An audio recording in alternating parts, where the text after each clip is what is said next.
Jobs takes a break from Apple, YouTube silences their videos, and we take a look at Cadillac's concept car from the auto show. It's Thursday, January 15th. I'm Mark Lassay, and it's time to get loaded.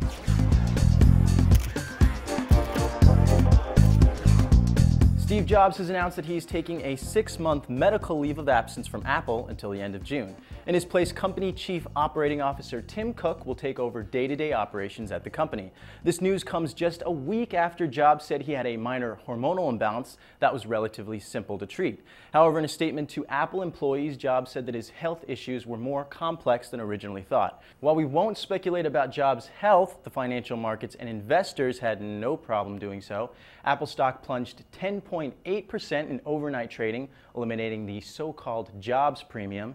Investors remain frustrated over Apple's handling of Jobs' health, while the rumor mill has already started churning away at Apple's uncertain future without their iconic leader. Analysts, however, point to Tim Cook, though, when believing that the company is still in a strong position. Jobs had previously taken a medical leave during the course of his treatment for pancreatic cancer, and during that time, Tim Cook also ran the day-to-day operations. Still, as Chief Executive Officer, Jobs expects to be involved in all major strategic decisions. We won't speculate any more on Jobs' health, but we do wish him a speedy recovery. Nearly half of the video content available on YouTube will no longer have audio. Well, maybe not half, but a lot. Actually, YouTube has come up with a simple solution to prevent the use of unauthorized music on the site. No sound. Rather than pull a video, the site will simply mute the audio. So if you're on the endless list of users with unauthorized music uploads or user-generated content, prepare to be silenced. Rock Band 2 for the Wii is well on its way to catching up with its console peers. Harmonix and MTV Games just launched the Rock Band Music Store for the game. The library has 50 tracks, including 20 free bonus tracks.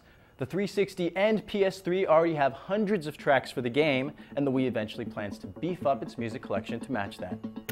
Looks like Dell is getting into the mobile phone handset business. Rumors are the company could unveil this as soon as the Mobile World Congress, which is the same place they were rumored to reveal a smartphone last year. No word on what software platforms the company will use. Dell's history with Microsoft could make Windows Mobile a likely option, although I don't think a lot of people would be too happy with that.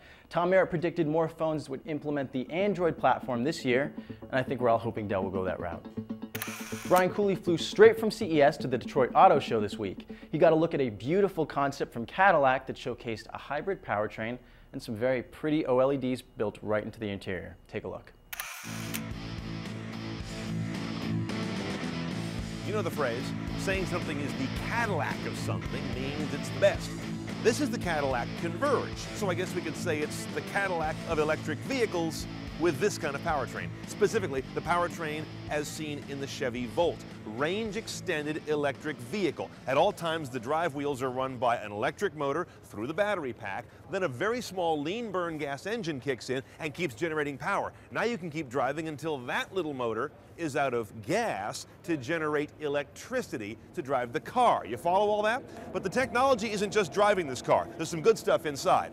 Several cool technologies going on in the instrument panel. First of all, notice the main IP, OLED, organic light emitting diode. We're barely seeing that in consumer electronics right now. Really vibrant, really color saturated. Touch screen ability on just about every surface.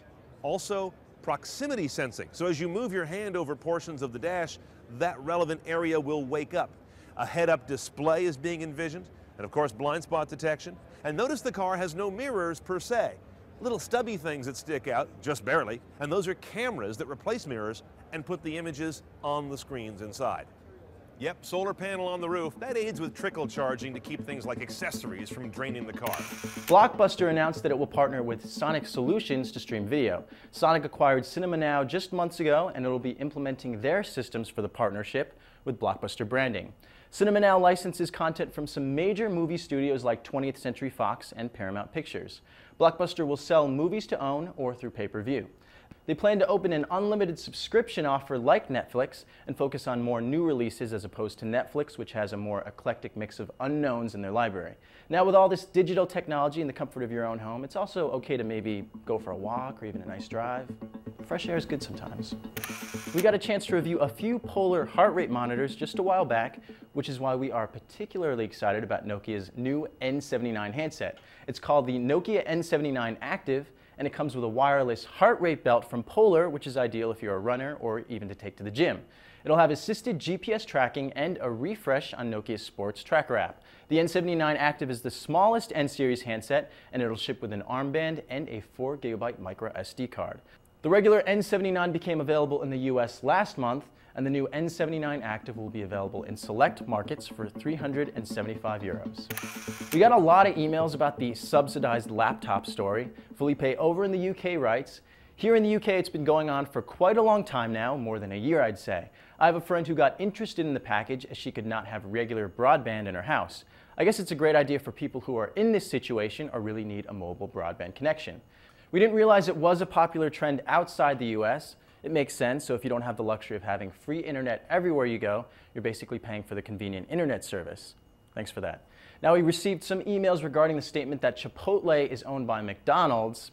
That's not true, we were wrong. And from Miss Del Conte herself to the viewers, I forward this message on to you with impunity. Natalie was very explicit in maintaining that despite all you Chipotle advocates, on behalf of herself and the burrito gods, no Chipotle.